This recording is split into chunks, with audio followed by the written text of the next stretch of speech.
Mobile station நேயர்களுக்கு வணக்கம். எடப்பாடி பழனிசாமி அவர்கள் அணைக்கட்டு தொகுதியில் பார்த்தீங்கன்னா ஆம்புலன்ஸ் அவருடைய பிரச்சார கூட்டத்துக்குள்ள உள்ள வந்தது. திடீரென்று எடப்பாடி பழனிசாமி அவர்கள் பயங்கரமா ஆவேசம் பண்ணாரு.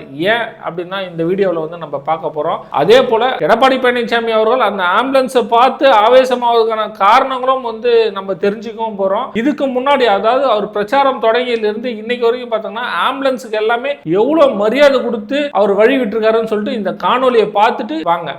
ஆம்புலன்ஸ் வழி விட்டுருங்கப்பா, கொஞ்சம் விலைக்கு போகட்டுங்க,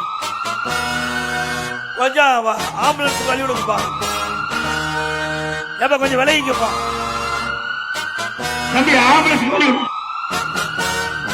ஆம்புலன்ஸ் போட்டு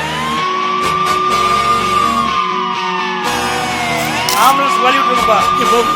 இப்போ அந்த வீடியோ பார்த்துருப்பாங்க. எடப்பாடி பழனிசாமி அவர்கள் எவ்வளவுதான் அந்த கூட்டம் கட்டுக்கடங்காத கூட்டம் இருந்தாலும் அதுக்குள்ள ஆம்புலன்ஸ் வந்துருச்சு அப்படின்னாலே வழி விட்டுருவாங்க. அதாவது அதிமுக தொண்டர்கள் கண்டிப்பா வழி விட்டுருவாங்க. எந்த ஒரு டிஸ்டர்பன்ஸும் இல்லாம அந்த ஆம்புலன்ஸ் அந்த மருத்துவமனைக்கு போயிடும் அப்படின்னே சொல்லலாம். நேற்று ஏன் ஆவேசமானார் எடப்பாடி பழனிசாமி அவர்கள் அந்த ஆம்புலன்ஸை பார்த்துட்டு அப்படின்னா, அதாவது பல கூட்டங்கள்ல ஆம்புலன்ஸ் சைரன் ஆனாவே இருக்கும். அதாவது சாதாரணமா வந்துட்டு இருக்கும். பேஷண்டை ஏத்தின்னு போகணும் அப்படின்ற அந்த ஸ்பீடு இல்லாம அப்படியே ஸ்லோவாவே அந்த கூட்டத்துல ஏதாவது ஒரு குளறுபடி பண்ணணும் அப்படின்ற மாதிரியே அந்த ஆம்புலன்ஸ் அப்படியே மெதுவா நகர்ந்து வந்துட்டு இருக்கோம். ஆனா நீங்க பெரும்பாலான ஆம்புலன்ஸ் பார்த்தோன்னா அவருடைய கூட்டத்துல சைரன் ஆன் ஆகாத வண்டிகள் தான் நிறைய கொஞ்சம் கடந்து போவோம்.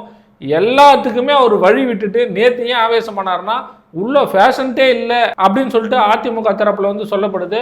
அவரு மிக ஆவேசமா பேசினார்னே நம்ம அந்த காணொலிகள்லாம் நிறைய பார்த்துருப்போம். உள்ள ஃபேஷன் இருந்தா கூட பரவாயில்ல, ஃபேஷன் இல்லாதே நாங்கள் நடத்துகிற கூட்டத்தெல்லாம் உள்ள வந்துட்டு ரொம்ப டிஸ்டர்ப் பண்ற மாதிரி, அதாவது மக்களை ரொம்ப டிஸ்டர்ப் பண்ற மாதிரி வருது அப்படின்னு சொல்லிட்டு திமுக அரசு மீது ஒரு குற்றச்சாட்டு வச்சார் அப்படின்னே சொல்லலாம். தொடர்ந்து இது போல திமுக அரசு செஞ்சுட்டு இருக்கிறதுனால தான் மிகப்பெரிய ஆவேசமானாரு. இனிமே அது மாதிரி செய்யக்கூடாதுன்னு எடப்பாடி பழனிசாமி அவர்கள் சொல்லியிருக்காரு.